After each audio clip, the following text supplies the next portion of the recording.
Bonjour, nous continuons le cours, le chapitre cinématique des fluides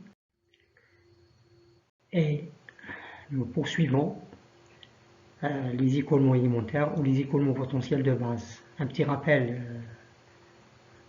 concernant la définition d'un écoulement potentiel. On dit qu'un écoulement quelconque, un écoulement est un écoulement potentiel s'il existe une fonction phi telle que V est égal à gradient de phi. Deuxième définition, l'écoulement est irrotationnel. On dit qu'un écoulement est irrotationnel lorsque le produit vectoriel de nabla par V, par le vecteur V, est égal à 0. Dans le cas contraire, il y est considéré comme un écoulement rotationnel.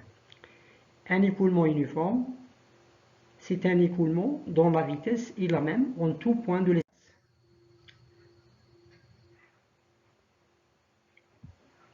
Les écoulements de base, on commence par le plus simple qui est l'écoulement plan. Un écoulement plan est un écoulement dont la vitesse est suivant deux directions uniquement, c'est-à-dire x, y ou x, z ou même y, z, c'est-à-dire les deux composantes sont non nulles et la troisième est nulle.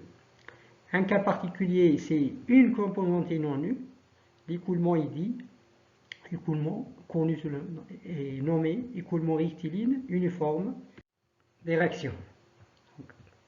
Le cas, par exemple, V est égal à U0 fois I si les suivants X, ou V est égal à V0G si les suivants Y. On détermine la fonction du courant et le potentiel pour cet écoulement. Nous avons, d'après la définition de la fonction du courant, des psi sur des Y est égal à U. Cela signifie que psi, c'est l'intégrale de U dY qui donne U ou bien U0, puisque c'est une constante fois Y, plus une constante qui dépendra éventuellement de X. On cherche la valeur, on trouve la valeur de f de X d'après la deuxième définition, c'est-à-dire la relation avec V. Nous avons V est égal à moins d'ipc sur dx, donc on dérive cette expression par rapport à X. La dérivée de U0 par Y, ça donne 0.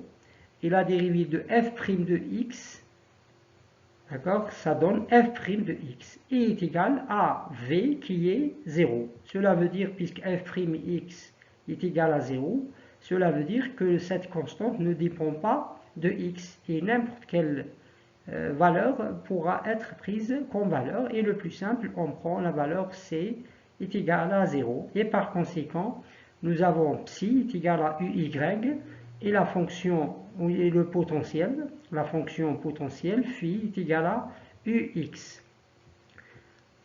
Schématisation de l'écoulement des valeurs de psi sont de type constante fois y, qui sont donc des lignes droites, des axes parallèles à l'axe des x. Et évidemment, la fonction phi est obtenue par, soit directement par l'expression U0x, ou bien on peut la tracer directement, la perpendiculaire, les perpendiculaires à la fonction psi. Deuxième écoulement qui est la source. Une source, ou appelé aussi écoulement source ou ligne source. La source est définie du point de vue mathématique par un tube de dimension unité et de diamètre d'envers 0, à partir de laquelle un écoulement sort radialement dans toutes les directions. Ça, c'est la définition mathématique, parce qu'on ne peut pas avoir un tube de dimension ou bien de diamètre 0. Schématisation, en quelque sorte physiquement, il pourra être représenté, cette source pourra être représentée par un écoulement laminaire sous forme d'un tube qui tombe sur une surface plane et se répartit uniformément sur le plan R au θ de la même, c'est-à-dire la même, une couche de la même d'épaisseur uniforme. Alors on remarque que l'écoulement sort radialement et chaque fois la vitesse, elle est constante suivant donc, R. Par contre, il n'y a pas de vitesse, il n'y a pas de rotation, donc il n'y a pas de Vθ est égal à 0 vers l'infini. Par conséquent, il n'y a pas de phi, pour R est égal à 0. Il n'y a pas de phi pour R est égal à 0. Uniquement ce qui change, c'est au lieu de M, nous avons moins M. C'est-à-dire, les phi et les psi seront la même chose que tout à l'heure.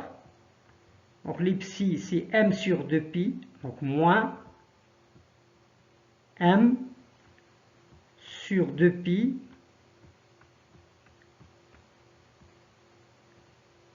moins M sur 2pi θ. Et le phi, c'est moins M sur 2pi log de R. Moins M sur 2pi logarithme népérien de R. Donc c'est la même chose, la seule différence est au niveau du signe, moins. D'accord? La différence c'est uniquement au niveau du signe moins. Le quatrième écoulement élémentaire de base, c'est le tourbillon. Alors contrairement aux écoulements précédents, là où on a une génération de la matière, ici nous avons la même quantité de matière, mais en rotation permanente.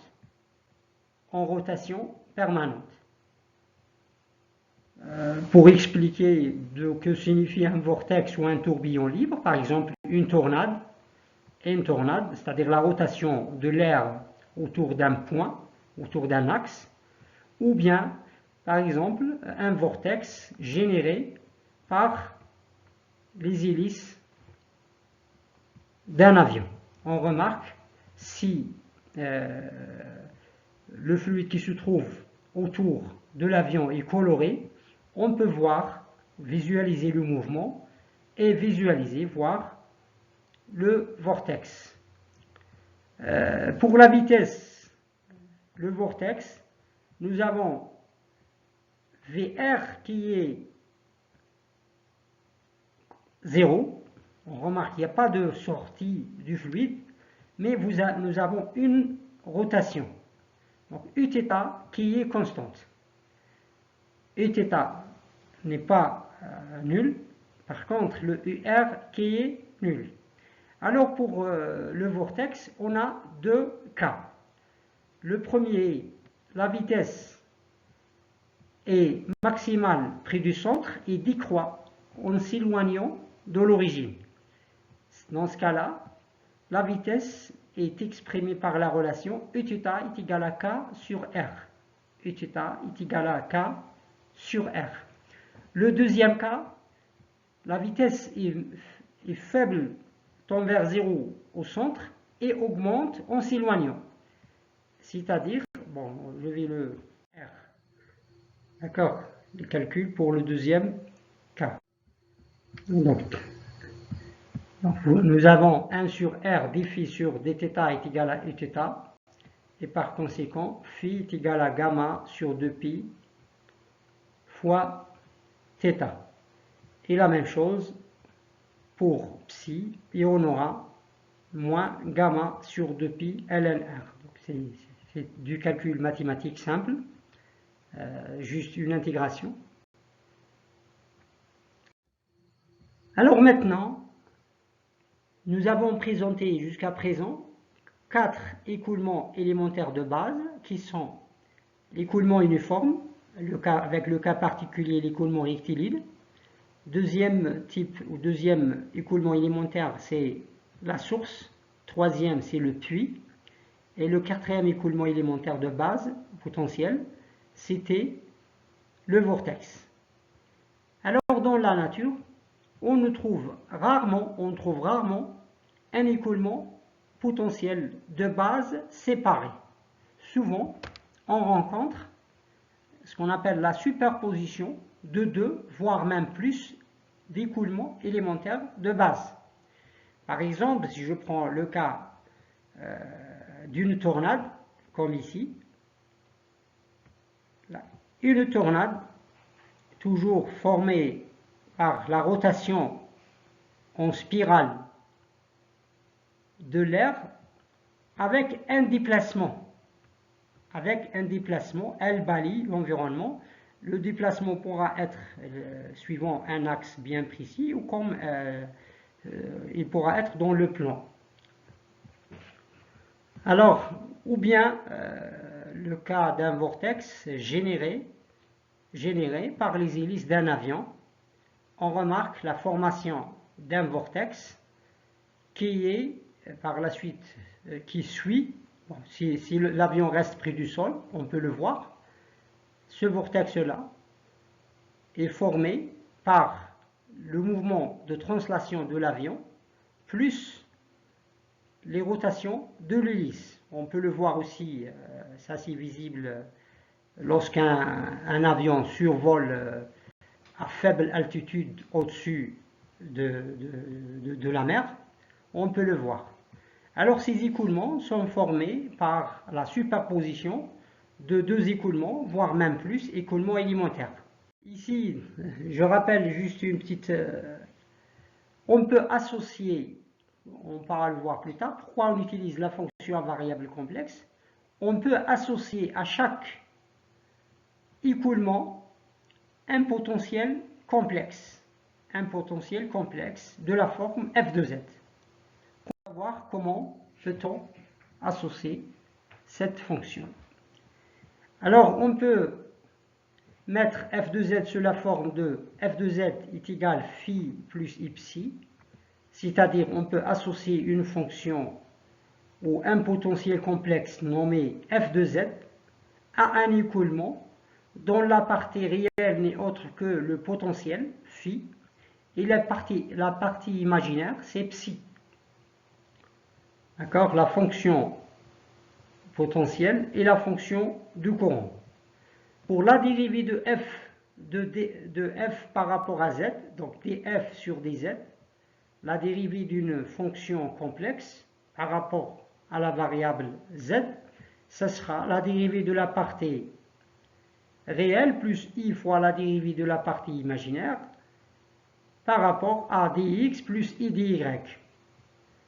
Pour que f soit analytique, phi psi satisfait l'équation de la place. Cette dérivée doit être indépendante de z, soit en développement df sur dz est égal, donc on divise dφ sur dx plus dφ sur dy, donc dφ, cette expression dφ, c'est cela, dφ, puisque différentiel, phi, elle dépend, la différence dépend de x et de y. Alors, différentiel de phi, ce sera égal dφ sur dx plus dφ sur dy. Et de la même manière, pour psi aussi,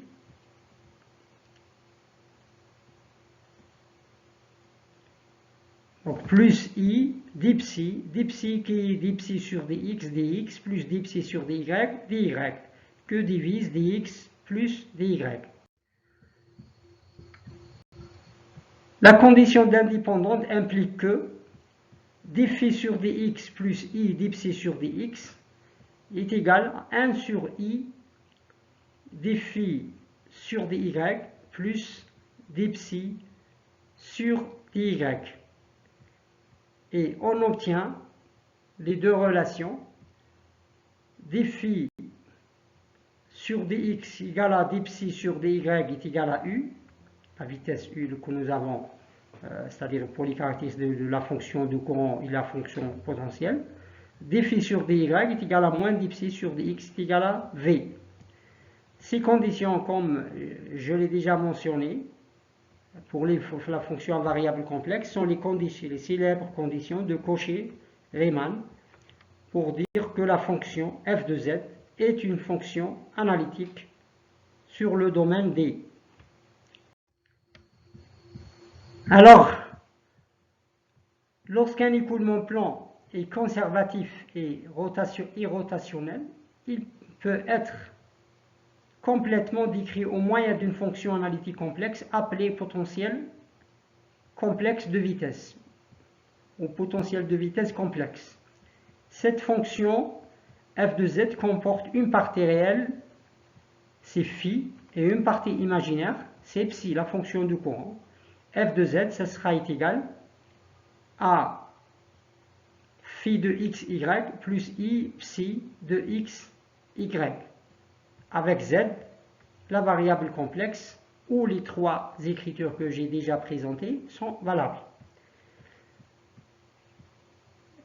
L'un des avantages de l'emploi de la fonction du potentiel complexe, c'est comment obtenir, et d'une manière très facile, la vitesse. Pour cela, on introduit une vitesse complexe qui sera W de z, qui est obtenue par df sur dz, qui est égal à df sur dx, donc, qui est égal à dφ sur dx plus i dψ sur dy, qui est égal enfin à u moins i fois v. U moins e fois v, c'est-à-dire la vitesse complexe est composée par la vitesse suivant l'axe des x qui représente la partie réelle et la vitesse suivant y qui représente la partie imaginaire. Par la suite, une fois qu'on a la vitesse complexe, on peut séparer les parties imaginaires et les deux parties imaginaires et réelles pour retrouver de manière simple u et v, ou même les vitesses radiales et tangentielles en coordonnées polaires. On a aussi la vitesse, donc le conjugué de W par W bar, ça donne toujours U au carré plus V au carré. En coordonnées cylindriques, les expressions trigonométriques, certainement vous les connaissez, ces détails mathématiques, soit Z c'est cos θ plus et sinus θ par la suite, donc le passage des coordonnées cartésiennes vers les coordonnées plutôt polaire vers cartésienne. Vous avez U est égal à UR cos θ moins Uθ sinus θ. Et la vitesse V suivant Y, toujours en fonction de UR et de Uθ. L'expression de la vitesse complexe, lorsqu'on remplace. Et enfin, on trouve l'expression de W, la vitesse complexe, en fonction de la vitesse radiale et tangentielle, qui sera UR moins I Uθ exponentielle moins Iθ. C'est-à-dire pour trouver la vitesse radiale, les deux vitesses radiales et tangentielles, ou les composantes radiales et tangentielles de la vitesse, on fait sortir le exponentiel moins Iθ, et par la suite la partie réelle ça sera UR et la partie imaginaire ça sera moins Iθ.